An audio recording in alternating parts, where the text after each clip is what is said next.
வேத வசனங்களை வாஞ்சியோடு கற்றுக்கொள்ள காத்திருக்கும் அன்பர்களை இயேசு கிறிஸ்துவின் இனிய நாமத்தினாலே வாழ்த்தி வரவேற்கிறோம்.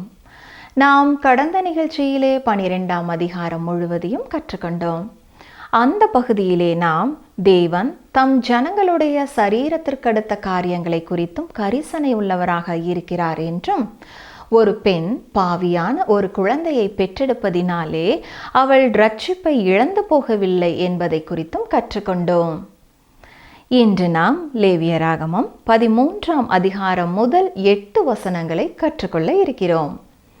இந்த பகுதியிலே குஷ்டரோக வியாதிக்கான அடையாளங்கள் என்ன, மனிதனை குறித்து நமது பரம வைத்தியர் சொன்ன தீர்ப்பு என்ன, குஷ்டரோகத்திற்கும் பாவத்திற்கும் உள்ள ஒற்றுமைகள் என்ன, ஆழமாக கற்றுக்கொள்ள தொடர்ந்து எங்களுடன் இணைந்திருங்கள். 5வதாக, குஷ்டரோக வியாதியானது மற்ற எத்தனையோ வியாதிகளைப் போல கூர்மையான தாங்க முடியாத வேதனையை உண்டு பண்ணுகிறதில்லை. குஷ்டரோக வியாதியானது மனிதனை துக்கமானவர்களாகவும் ஓய்வற்றவர்களாகவும் ஆக்குகிறது. அதே போலத்தான் பாவமும் ஒரு மனிதனை நிலை குறைந்து போகச் செய்து விடுகிறது. துக்கமுள்ளவனாய் வாழச் செய்கிறது. மனிதர்கள் உற்சாகப்படுத்தப்பட, சந்தோஷப்படுத்தப்பட விரும்புகிறார்கள். அவர்கள் துக்கமாய் இருப்பதனாலே அவர்களுக்கு சிரிப்பு காட்ட வேண்டியதாக இருக்கிறது. அப்படி மகிழ்ச்சி தரும் இடங்களுக்கு மக்கள் கூட்டம் கூட்டமாய் செல்கிறார்கள்.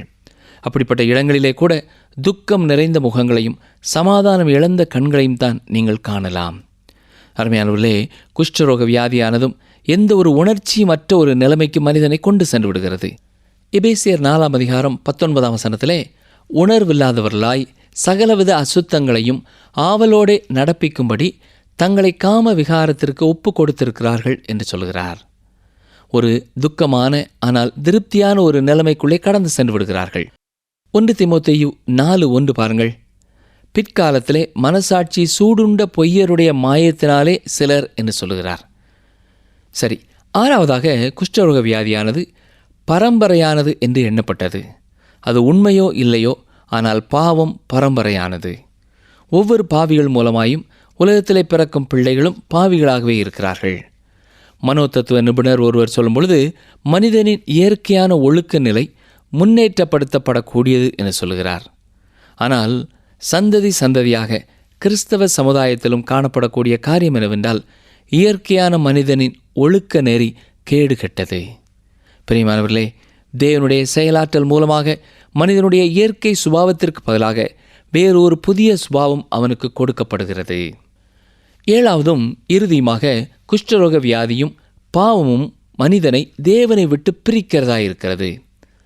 குஷ்டரோக வியாதி உள்ள மனிதன் சமுதாயத்திலிருந்து ஒதுக்கி வைக்கப்படுகிறது மட்டுமல்ல, அவன் ஆசரிப்பு கூடாரத்திற்கு செல்ல முடியாதவனாகவும் மாறிப்போகிறான்.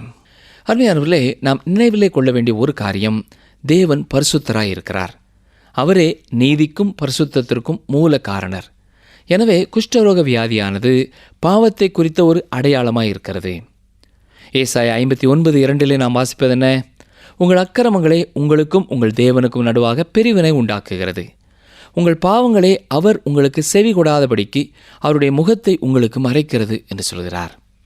வெளிப்படுத்தின விசேஷம் 21ஆம் அதிகாரம் 27ஆம் வசனத்தின்படியும் 22ஆம் அதிகாரம் 13ஆம் வசனத்தின்படியும், புதிய எருசலேமிலே மன்னிக்கப்படாத கழுவப்படாத பாவி தேவனுடைய பிரசன்னத்திலிருந்து தூரமாக வைக்கப்படுகிறான். எனவே பிரியமானவர்களே, குஷ்டரோக வியாதியானது பாவத்திற்கான ஒரு பூரண மாதிரியாய் அடையாளமாய் இருக்கிறது. சரீரத்திலே காணப்படக்கூடியதாயிருக்கும் அந்த வியாதியை குறித்து ஆசாரியன் அவன் அசுத்தன் என்று அறிவிப்பு கொடுக்கிறான். அதுபோல பரம வைத்தியரும் மனித குடும்பங்களை பார்த்து அது அசுத்தமானது என்று கூறுகிறார். ஏன் அவர் இதை சொல்கிறார் என்றால், அப்பொழுதுதான் நாம் சுத்திகரிக்கும்படியாக அவர் அண்டை செல்லுவோம். எந்த ஒரு குஷ்டரோக வியாதியுள்ளவனையும் தொட்டு அவர் குணமாக்க ஆயத்தமுள்ளவராய் இருக்கிறார். இந்த லேவியராகமம் 13ஆம் அதிகாரத்திற்கு முகவரியாக நாம் இந்த பல சத்தியங்களை பார்த்ததின் நோக்கம் என்னவென்றால், இந்த வேத பகுதி இன்றைக்கும் எத்தனை நமக்கு பயனுள்ள ஒன்று என்பதை நாம் புரிந்து கொள்ளத்தான். இன்றைக்கு பாவத்தை குறித்து அநேகர் பேசுகிறதில்லை. ஆனால் அடிப்படை பிரச்சனை பாவமே. லேவியராகமம் 13ஆம் அதிகாரம் 4ஆம் வசனத்தை பாருங்கள். அவன் சரீரத்தின் மேல் வெள்ளை படர்ந்திருந்தாலும் அவ்விடம் அவனுடைய மற்ற தோலை பார்க்கிலும் அதிக பள்ளமாயிராமலும் அதன் மயிர் வெள்ளையாக மாறாமலும் இருந்தால் ஆசாரியன் அவனை 7 நாள் அடைத்து வைத்து. இங்கே நாம் என்ன பார்க்கிறோம்? அவசரப்பட்டு தீர்ப்பு சொல்லப்படுகிறதில்லை. அதே போலத்தான் நம்முடைய தேவனாய கர்த்தரும் கோபிக்க தாமதிக்கிறார். தேவன் மிக பொறுமையோடு இருக்கிறார். நாம் மனம் திரும்புவதற்காக அநேக சூழ்நிலைகளை, வாய்ப்புகளை நமக்கு தருகிறார். யாத்ராமம் 34 6 7 வசனங்களை வாசிக்கிறேன். கர்த்தர் அவனுக்கு முன்பாக கடந்து போகிற போது அவர், கர்த்தர் கர்த்தர், இரக்கமும் கிருபையும் நீடிய சாந்தமும் மகா தயையும் சத்தியமும் உள்ள தேவன், 1000 தலைமுறைகளுக்கு இரக்கத்தை காக்கிறவர், அக்கிரமத்தையும் மீறுதலையும் பாவத்தையும் மன்னிக்கிறவர், குற்றவாளியை குற்றமற்றவனாக விடாமல் பிதாக்கள் செய்த அக்கிரமத்தை பிள்ளைகளிடத்திலும் பிள்ளைகளுடைய பிள்ளைகளிடத்திலும் 3ஆம் 4ஆம் தலைமுறை மட்டும் விசாரிக்கிறவர் என்று கூறினார். அருமையானவர்களே, இது பழைய ஏற்பாட்டிலே தேவனை குறித்து நாம் வாசிக்கும் ஒரு வாசகம்.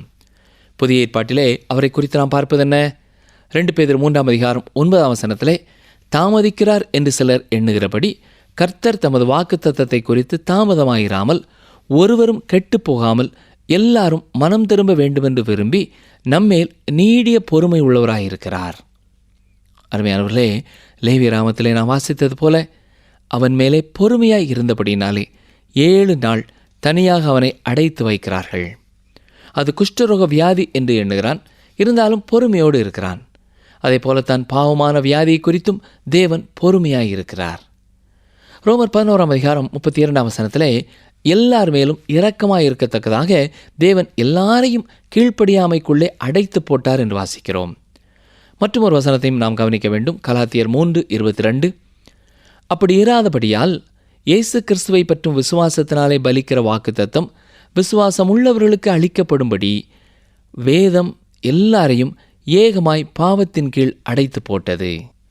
தேவன் சிருஷ்டித்த இந்த உலகத்திலிருந்து மனிதன் வெகு தூரம் போய்விடவே முடியாது. வேடிக்கையான ஒரு காரியத்தை நான் நினைப்பூட்ட விரும்புகிறேன். முதல் முறையாக மனிதன் சந்திரனுக்கு சென்று திரும்பிய பொழுது அவன் ஏதாவது புதிய வியாதியை கொண்டு வந்திருக்கிறானா என்று பார்த்தாரலாம்.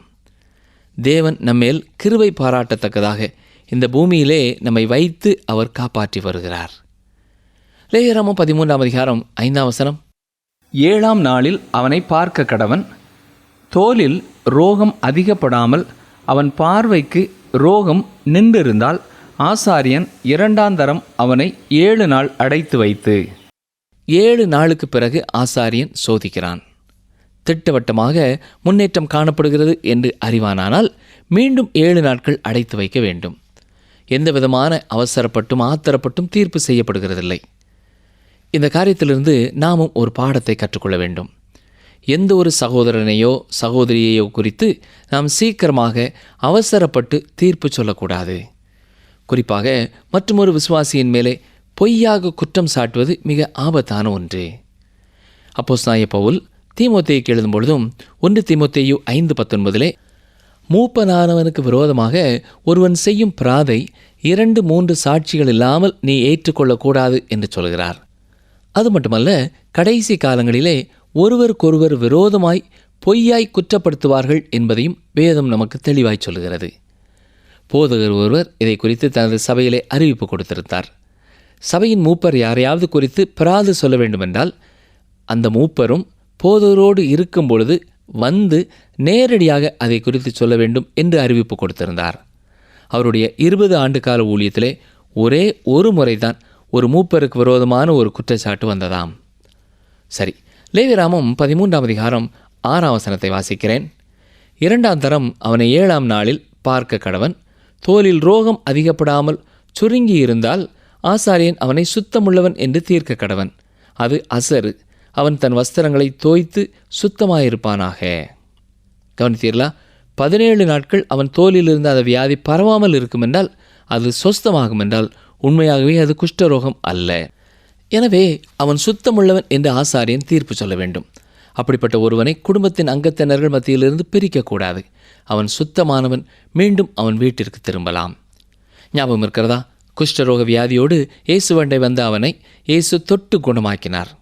அதற்கு மேலாக ஆவிக்குரிய வாழ்க்கையிலே குஷ்டரோக வியாதி இருக்கிறவர்களையும் அவர் மன்னிக்கிறேன் என்கிறார். பாவத்தை மன்னிக்கக்கூடிய இரட்சகர் அவர் என்பதை வெளிப்படுத்துவதற்காகவே சரீர பிரகாரமான வியாதியையும் அவர் குணமாக்கினார். லூக்கா 5 அதிகாரம் 21 வசனத்தை பார்த்தால், வேத பாரகரும் பரிசேயரும் அவரிடத்திலே வந்து, தேவன் ஒருவரே அன்றி பாவங்களை மன்னிக்கத்தக்கவர் யார் என்றார்கள். ஏனென்றால் இயேசு கிறிஸ்து திமிர்வாதமாய் படுத்திருந்த மனிதனை பார்த்து, உன் பாவங்கள் உனக்கு மன்னிக்கப்பட்டது என்று கூறியிருந்தார். வேதபாரகர் பரிசேயருடைய கேள்விக்கு பிறகு பாவங்களை மன்னிக்க மனுஷகுமாரனுக்கு அதிகாரம் உண்டு என்பதை அவர்கள் அறியத்தக்கதாக திமிர்வாதக்காரனை நோக்கி, நீ எழுந்து உன் படுக்கையை எடுத்துக்கொண்டு உன் வீட்டுக்கு போ என்று உனக்கு சொல்லுகிறேன் என்றார். நாம் உணர்ந்து கொள்ள வேண்டிய ஒரு உண்மை என்னவென்றால், பாவங்களை மன்னிப்பதற்கும் சரீர வியாதிகளை குணமாக்குவதற்கும் இயேசு கிறிஸ்துவுக்கு சர்வ அதிகாரமும் உண்டு. லேவியராகமம் 13ஆம் அதிகாரம் 7, 8 வசனங்களையும் பாருங்கள். தன்னை சுத்தமுள்ளவன் என்று தீர்க்கிறதற்கு அவன் தன்னை ஆசாரியனுக்கு காண்பித்த பின்பு அசறு தோலில் அதிகமாய் படர்ந்திருந்தால் அவன் மறுபடியும் ஆசாரியனுக்கு தன்னை காண்பிக்க கடவன். அப்பொழுது அசறு தோலிலே படர்ந்தது என்று ஆசாரியன் கண்டால் ஆசாரியன் அவனை தீட்டுள்ளவன் என்று தீர்க்க கடவன். அது குஷ்டரோகம். இந்த சூழ்நிலை ஒரு இருளான ஒரு காட்சியாக இருக்கிறது. இப்பொழுது 3வது முறை ஆசாரியன் எங்கே கவனிக்கிறான். பிரியமானவர்களே, தேவன் ஒரு மனிதனுக்கு 2வதாக ஒரு வாய்ப்பு கொடுக்கிறாரா? தேவன் பாவியாயிருக்கிறவர்களுக்கு 1000 வாய்ப்புகளை கொடுக்கிறார். ஆனால் இறுதியாக தீர்ப்பு சொல்லப்பட்டாக வேண்டும். அந்த மனிதன் ஒரு குஷ்டரோகி என்று தீர்ப்பு சொல்லப்படுகிறது. உண்மையாகவே இது பயங்கரமான ஒரு வார்த்தை. அந்த மனிதன் சமுதாயத்தை விட்டு புறம்பாக்கப்படுகிறான். சுத்தமானவன் என்று அறிவிக்கப்பட்டவன் அந்த நாள் முதல் ஒரு குஷ்டரோகியைப் போல வாழ்வதில்லை. அவன் சுத்தமாக்கப்பட்டிருக்கிறான். அவனுடைய வாழ்க்கை சுத்தமாயிருக்கிறது. இன்றைக்கும் சிலர் மனம் திரும்பியவர்களைப் போல காட்சி கொடுக்கிறார்கள். ஆனால் சில காலங்கள் கடந்த பின்னர் அவருடைய வாழ்க்கையிலே பயங்கரமான பாவங்களின் மூலமாய் வெளிப்படுகிறார்கள். இதை குறித்து யோவான் தனது 1வது நிருபத்திலே 2ஆம் அதிகாரம் 19ஆம் வசனத்திலே இவ்விதமாய் சொல்லியிருக்கிறார். அவர்கள் நம்மை விட்டு பிரிந்து போனார்கள், ஆகிலும் அவர்கள் நம்முடையவர்களாய் இருக்கவில்லை. நம்முடையவர்களாய் இருந்தார்களானால் நம்முடனே நிலைத்திருப்பார்களே. எல்லாரும் நம்முடையவர்கள் அல்லவென்று வெளியாகும்படிக்கே பிரிந்து போனார்கள். 2 பேதுரு 2ஆம் அதிகாரம் 22ஆம் வசனத்திலே பேதுரு சொல்லும் பொழுதும், இந்த அசுத்தமான ஒழுக்கமற்ற குஷ்டரோகிகள் நாய் தான் கக்கினதை தின்ன திரும்புவது போல திரும்புவார்கள் என்று சொல்கிறார். 5வதாக, குஷ்டரோக வியாதியானது மற்ற எத்தனையோ வியாதிகளைப் போல கூர்மையான தாங்க முடியாத வேதனையை உண்டு பண்ணுகிறதில்லை. குஷ்டரோக வியாதியானது மனிதனை துக்கமானவர்களாகவும் ஓய்வற்றவர்களாகவும் ஆக்குகிறது. அதே போலத்தான் பாவமும் ஒரு மனிதனை நிலை குறைந்து போகச் செய்து விடுகிறது. துக்கமுள்ளவனாய் வாழச் செய்கிறது. மனிதர்கள் உற்சாகப்படுத்தப்பட சந்தோஷப்படுத்தப்பட விரும்புகிறார்கள். அவர்கள் துக்கமாய் இருப்பதனாலே அவர்களுக்கு சிரிப்பு காட்ட வேண்டியதாக இருக்கிறது. அப்படி மகிழ்ச்சி தரும் இடங்களுக்கு மக்கள் கூட்டம் கூட்டமாய் செல்கிறார்கள். அப்படிப்பட்ட இடங்களிலே கூட துக்கம் நிறைந்த முகங்களையும் சமாதானம் இழந்த கண்களையும் தான் நீங்கள் காணலாம். அருமையானவர்களே, குஷ்டரோக வியாதியானதும் எந்த ஒரு உணர்ச்சியுமற்ற ஒரு நிலைமைக்கு மனிதனை கொண்டு சென்று விடுகிறது. எபேசியர் 4ஆம் அதிகாரம் 19ஆம் வசனத்திலே, உணர்வில்லாதவர்களாய் சகலவித அசுத்தங்களையும் ஆவலோடே நடப்பிக்கும்படி தங்களை காம விகாரத்திற்கு ஒப்பு கொடுத்திருக்கிறார்கள் என்று சொல்கிறார். ஒரு துக்கமான ஆனால் திருப்தியான ஒரு நிலைமைக்குள்ளே கடந்து சென்று விடுகிறார்கள். 1 தீமோத்தேயு 4:1 பாருங்கள். பிற்காலத்திலே மனசாட்சி சூடுண்ட பொய்யருடைய மாயத்தினாலே சிலர் என்று சொல்லுகிறார். சரி, 6வதாக, குஷ்டரோக வியாதியானது பரம்பரையானது என்று எண்ணப்பட்டது. அது உண்மையோ இல்லையோ, ஆனால் பாவம் பரம்பரையானது. ஒவ்வொரு பாவிகள் மூலமாயும் உலகத்திலே பிறக்கும் பிள்ளைகளும் பாவிகளாகவே இருக்கிறார்கள். மனோதத்துவ நிபுணர் ஒருவர் சொல்லும் பொழுது, மனிதனின் இயற்கையான ஒழுக்க நிலை முன்னேற்றப்படுத்தப்படக்கூடியது என்று சொல்கிறார். ஆனால் சந்ததி சந்ததியாக கிறிஸ்தவ சமுதாயத்திலும் காணப்படக்கூடிய காரியம் என்னவென்றால், இயற்கையான மனிதனின் ஒழுக்க நெறி கேடு கெட்டது. பிரியமானவர்களே, தேவனுடைய செயலாற்றல் மூலமாக மனிதனுடைய இயற்கை சுபாவத்திற்கு பதிலாக வேறொரு புதிய சுபாவம் அவனுக்கு கொடுக்கப்படுகிறது. 7வதும் இறுதியுமாக, குஷ்டரோக வியாதியும் பாவமும் மனிதனை தேவனை விட்டு பிரிக்கிறதா இருக்கிறது. குஷ்டரோக வியாதி உள்ள மனிதன் சமுதாயத்திலிருந்து ஒதுக்கி வைக்கப்படுகிறது மட்டுமல்ல, அவன் ஆசரிப்பு கூடாரத்திற்கு செல்ல முடியாதவனாகவும் மாறிப்போகிறான். அருமையானவர்களே, நாம் நினைவிலே கொள்ள வேண்டிய ஒரு காரியம், தேவன் பரிசுத்தராயிருக்கிறார். அவரே நீதிக்கும் பரிசுத்தத்திற்கும் மூல காரணர். எனவே குஷ்டரோக வியாதியானது பாவத்தை குறித்த ஒரு அடையாளமாய் இருக்கிறது. ஏசாயா 59:2 நாம் வாசிப்பது என்ன? உங்கள் அக்கிரமங்களே உங்களுக்கும் உங்கள் தேவனுக்கும் நடுவாக பிரிவினை உண்டாக்குகிறது. உங்கள் பாவங்களே அவர் உங்களுக்கு செவி கொடாதபடிக்கு அவருடைய முகத்தை உங்களுக்கு மறைக்கிறது என்று சொல்கிறார். வெளிப்படுத்தின விசேஷம் 21ஆம் அதிகாரம் 27ஆம் வசனத்தின்படியும் 22ஆம் அதிகாரம் 13ஆம் வசனத்தின்படியும் புதிய எருசலேமிலே மன்னிக்கப்படாத கழுவப்படாத பாவி தேவனுடைய பிரசன்னத்திலிருந்து தூரமாக வைக்கப்படுகிறான். எனவே பிரியமானவர்களே, குஷ்டரோக வியாதியானது பாவத்திற்கான ஒரு பூரண மாதிரியாய் அடையாளமாய் இருக்கிறது. சரீரத்திலே காணப்படக்கூடியதாயிருக்கும் அந்த வியாதியை குறித்து ஆசாரியன் அவன் அசுத்தன் என்று அறிவிப்பு கொடுக்கிறான். அதுபோல பரம வைத்தியரும் மனித குடும்பங்களை பார்த்து அது அசுத்தமானது என்று கூறுகிறார். ஏன் அவர் இதை சொல்கிறார் என்றால், அப்பொழுதுதான் நாம் சுத்திகரிக்கும்படியாக அவர் அண்டை செல்லுவோம். எந்த ஒரு குஷ்டரோக வியாதியுள்ளவனையும் தொட்டு அவர் குணமாக்க ஆயத்தமுள்ளவராய் இருக்கிறார். இந்த லேவியராமம் 13ஆம் அதிகாரத்திற்கு முகவரியாக நாம் இந்த பல சத்தியங்களை பார்த்ததின் நோக்கம் என்னவென்றால், இந்த வேத பகுதி இன்றைக்கும் எத்தனை நமக்கு பயனுள்ள ஒன்று என்பதை நாம் புரிந்து கொள்ளத்தான். இன்றைக்கு பாவத்தை குறித்து அநேகர் பேசுகிறதில்லை. ஆனால் அடிப்படை பிரச்சனை பாவமே. லேவியராமம் 13ஆம் அதிகாரம் 4ஆம் வசனத்தை பாருங்கள். அவன் சரீரத்தின் மேல் வெள்ளை படர்ந்திருந்தாலும் அவ்விடம் அவனுடைய மற்ற தோலை பார்க்கிலும் அதிக பள்ளமாயிராமலும் அதன் மயிர் வெள்ளையாக மாறாமலும் இருந்தால் ஆசாரியன் அவனை 7 நாள் அடைத்து வைத்து. இங்கே நாம் என்ன பார்க்கிறோம்? அவசரப்பட்டு தீர்ப்பு சொல்லப்படுகிறதில்லை. அதே போலத்தான் நம்முடைய தேவனாய கர்த்தரும் கோபிக்க தாமதிக்கிறார். தேவன் மிக பொறுமையோடு இருக்கிறார். நாம் மனம் திரும்புவதற்காக அநேக சூழ்நிலைகளை, வாய்ப்புகளை நமக்கு தருகிறார். யாத்ராமம் 34ஆம் அதிகாரம் 6ஆம் 7ஆம் வசனங்களை வாசிக்கிறேன்.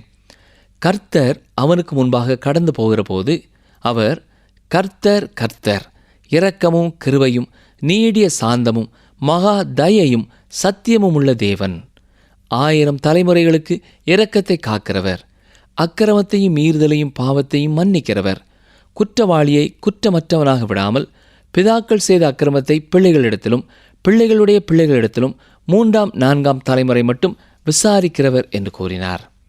அருமையானவர்களே, இது பழைய ஏற்பாட்டிலே தேவனை குறித்து நாம் வாசிக்கும் ஒரு வாசகம். புதிய ஏற்பாட்டிலே அவரை குறித்து நாம் பார்ப்பது என்ன?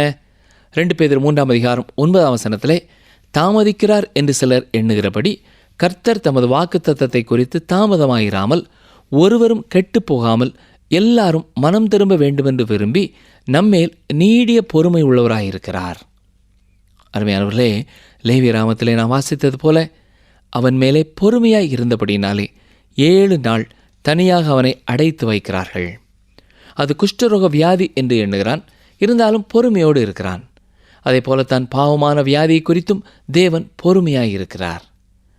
ரோமர் 11ஆம் அதிகாரம் 32ஆம் வசனத்திலே, எல்லார் மேலும் இரக்கமாய் இருக்கத்தக்கதாக தேவன் எல்லாரையும் கீழ்ப்படியாமைக்குள்ளே அடைத்து போட்டார் என்று வாசிக்கிறோம். மற்றும் ஒரு வசனத்தையும் நாம் கவனிக்க வேண்டும். கலாத்தியர் 3:22, அப்படி இராதபடியால் இயேசு கிறிஸ்துவை பற்றும் விசுவாசத்தினாலே பலிக்கிற வாக்குத்தத்தம் விசுவாசம் உள்ளவர்களுக்கு அளிக்கப்படும்படி வேதம் எல்லாரையும் ஏகமாய் பாவத்தின் கீழ் அடைத்து போட்டது. தேவன் சிருஷ்டித்த இந்த உலகத்திலிருந்து மனிதன் வெகு தூரம் போய்விடவே முடியாது. வேடிக்கையான ஒரு காரியத்தை நான் நினைப்பூட்ட விரும்புகிறேன். முதல் முறையாக மனிதன் சந்திரனுக்கு சென்று திரும்பிய பொழுது அவன் ஏதாவது புதிய வியாதியை கொண்டு வந்திருக்கிறானா என்று பார்த்தாரலாம். தேவன் நம்மேல் கிருபை பாராட்டத்தக்கதாக இந்த பூமியிலே நம்மை வைத்து அவர் காப்பாற்றி வருகிறார்.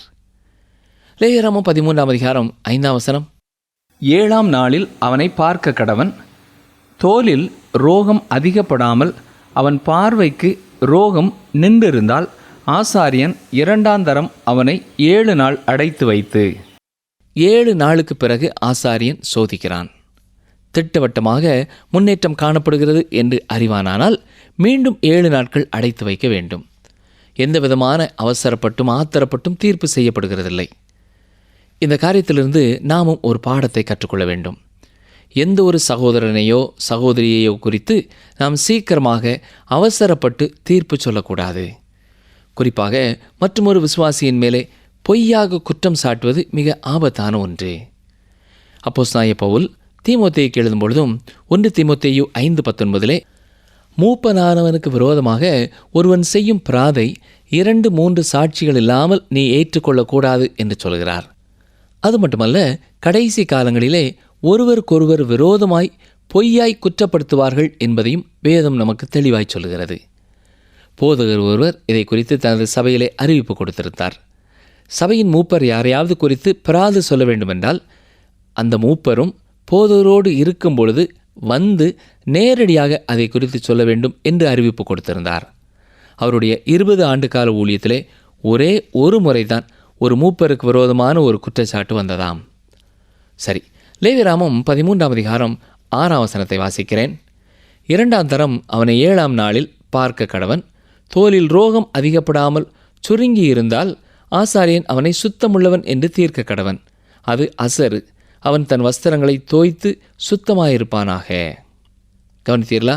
17 நாட்கள் அவன் தோலில் இருந்து அந்த வியாதி பரவாமல் இருக்கும் என்றால், அது சொஸ்தமாகும் என்றால், உண்மையாகவே அது குஷ்டரோகம் அல்ல. எனவே அவன் சுத்தமுள்ளவன் என்று ஆசாரியன் தீர்ப்பு சொல்ல வேண்டும்.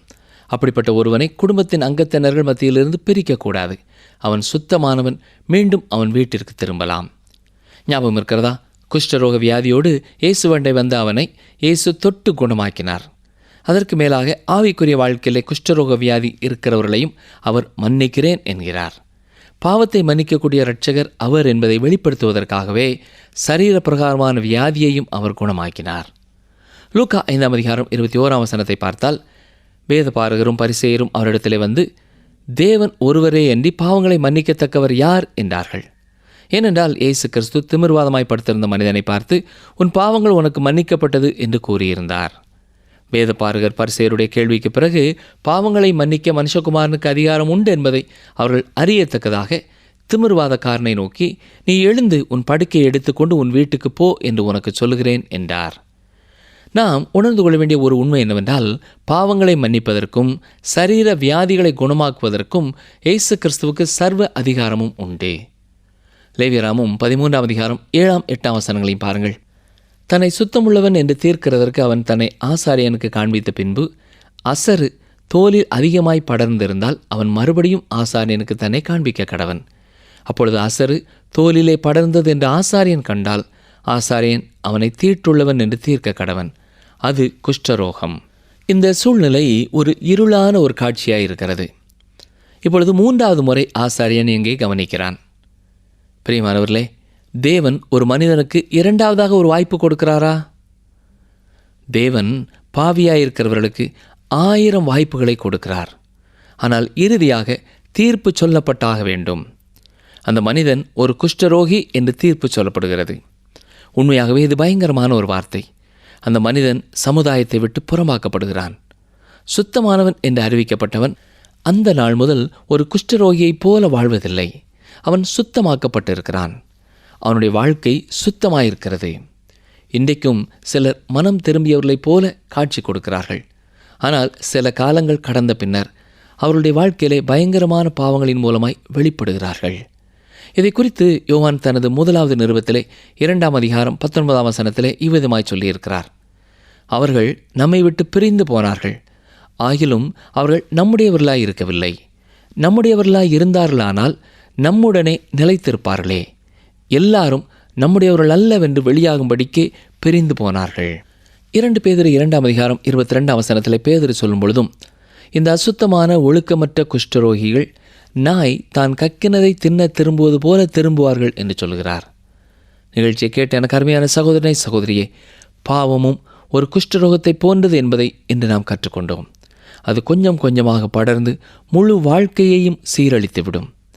இந்த ஒரு முறைதானே, இந்த ஆண்டோடு நான் சரியாகி விடுவேன் என்று பாவ குஷ்டத்திற்கு நாமே காலங்களை கடத்தி கொண்டு செல்வோம் என்றால் நாம் திரும்ப முடியாத ஒரு நிலைமைக்கு நம்மை அது கொண்டு சென்றுவிடும். இன்றைக்கு ஆண்டவர் அதை குறித்து நம்மோடு பேசுவார் என்றால் இன்றைக்கே நம்முடைய வாழ்க்கையை அவருடைய கரத்திலே ஒப்பு கொடுத்து ஒவ்வொரு பாவங்களாய் அறிக்கை செய்து பாவ குஷ்டத்திலிருந்து அவர் நம்மை சுத்தமாக்கத்தக்கதாக நம்மை பரிபூர்ணமாய் அவருடைய கரங்களிலே ஒப்பு கொடுப்போமா? அன்பர்களே, இந்த நாளிலும் கற்றுக்கொண்ட சத்தியங்கள் என்ன? பாவமானது குஷ்டரோகத்தை போன்றதே. பாவம் சிறிதாக இருந்தாலும் பெரிதாக இருந்தாலும் உடனடியாக நம்முடைய மகா பிரதான ஆசாரியனிடத்திலே கொண்டு வரப்பட வேண்டும். குஷ்டரோகமானது ஜீவிக்கும் மரணமாக இருக்கிறது. பாவமும் குஷ்டரோக வியாதியைப் போல ஒரு மனிதனை நிலை குலைந்து போக செய்கிறது. குஷ்டரோக வியாதியானது பாவத்தை குறித்த ஒரு அடையாளமாக இருக்கிறது. மீண்டும் அடுத்த நிகழ்ச்சியிலே சந்திப்போம். கர்த்தர் உங்களை ஆசீர்வதிப்பாராக.